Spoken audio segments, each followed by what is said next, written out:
مجھے بتاتے ہوئے بے حد خوشی ہو رہی ہے کہ آج ہم سب یہاں اپنے ملک کا 74واں یوم جمہوریہ منانے کے لیے جمع ہوئے ہیں۔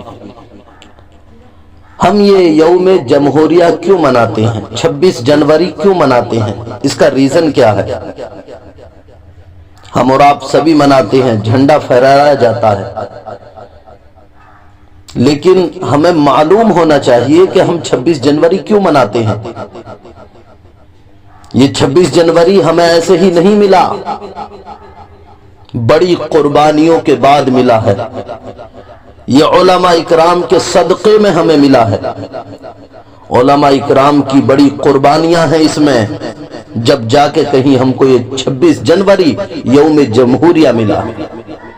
ہمارا دیش 15 اگست 1947 کو آزاد ہوا تھا، لیکن سب کو برابری کا درجہ دینے والا قانون ابھی تک نہیں بنا تھا۔ دیش تو آزاد ہو گیا 15 اگست 1947 کو، لیکن اب اس کو چلایا کیسے جائے؟ اب اس کو آگے کیسے چلایا جائے گا؟ کوئی قانون نہیں تھا، ابھی تک انگریزوں کا قانون نافذ تھا، لیکن جب آزاد ہو گیا تو یہ ایک سوچ پیدا ہوئی کہ اب اس دیش کو چلایا کیسے جائے گا، اس دیش کو آگے کیسے بڑھایا جائے گا، اس دیش میں قانون کون سا بنایا جائے گا۔ ہمارے قومی رہنماؤں نے مل کر دستور ساز کمیٹی تیار کی۔ برسوں کی کوششوں کے بعد ڈاکٹر بھیم راؤ امبیڈکر کی صدارت میں جمہوریت، انصاف اور ملک کے سبھی لوگوں کے لیے مساوات کے اصول پر مبنی ہندوستان کا آئین تیار کیا گیا۔ اسی وجہ سے 26 جنوری کو یوم جمہوریہ کے نام سے یاد کیا جاتا ہے۔ یہ 26 جنوری ہمیں اور آپ کو جو ملی ہے، بڑی قربانیاں ہندوستان والوں نے پیش کی، بڑی قربانیاں پیش کی۔ علماء اکرام 70,000 سے زیادہ شہید ہوئے۔ چاندنی چوک سے لے کر خیبر تک کوئی درخت ایسا نہ تھا جس پر علماء اکرام کی کٹی ہوئی گردنیں نہ ٹنگ رہی ہوں۔ اللہ اکبر۔ مولانا کفایت علی کافی مراد آبادی، جب انگریزوں نے ان کو پھانسی پر چڑھایا تو ان سے آخری خواہش پوچھی تھی، اے مولانا یہ بتاؤ، اب تمہیں مارا جا رہا ہے، اب تمہیں پھانسی کے پھندے پر لے جایا جا رہا ہے، اب تم کو پھانسی دے دی جائے گی، کیا کوئی آخری خواہش ہے؟ تو مولانا کفایت علی کافی مراد آبادی نے کہا، ہاں میری آخری خواہش ہے، پوری زندگی نبی کی نعت لکھتا رہا ہوں، مجھے کاغذ اور قلم دے دیا جائے، میں کچھ اپنی نبی کی شان میں لکھنا چاہتا ہوں۔ اللہ اکبر۔ کاغذ اور قلم دیا گیا تو آپ نے یہ الفاظ تحریر کیے تھے، کوئی گل باقی رہے گا نہ چمن رہ جائے گا، پر رسول اللہ کا دین حسن رہ جائے گا، اطلسوں کا خواب کی پوشاک پر نازا نہ ہو، اس تنے بے جان پر خالی کفن رہ جائے گا، اور جو پڑھے گا صاحب لولاک کے اوپر درود، آگ سے محفوظ اس کا تن بدن رہ جائے گا۔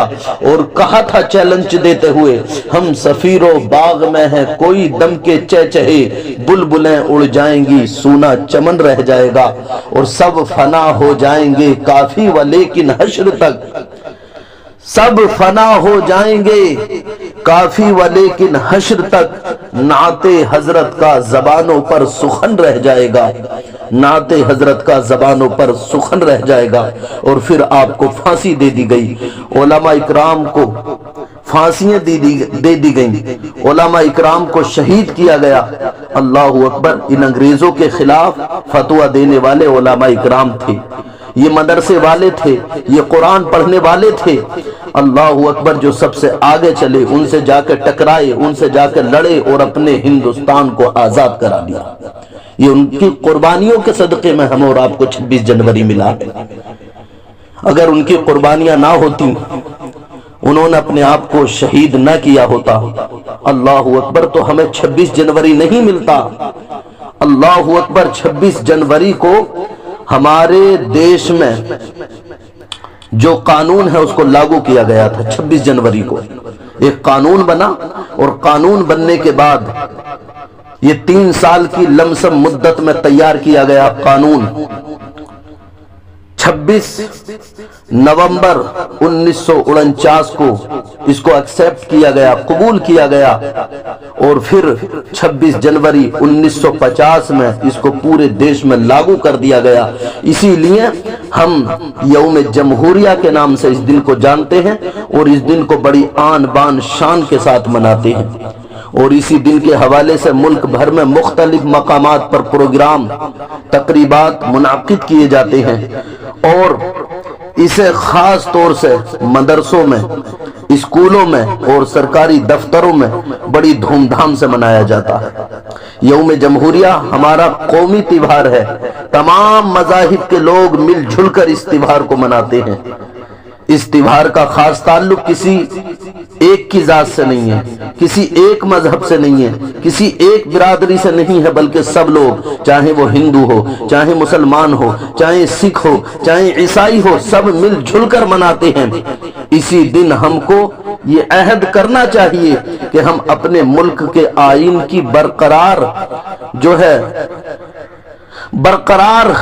دھیان رکھیں گے اور اس کی حفاظت کریں گے، اس سے ملک کی ترقی میں بھی ہمیں مدد ملے گی۔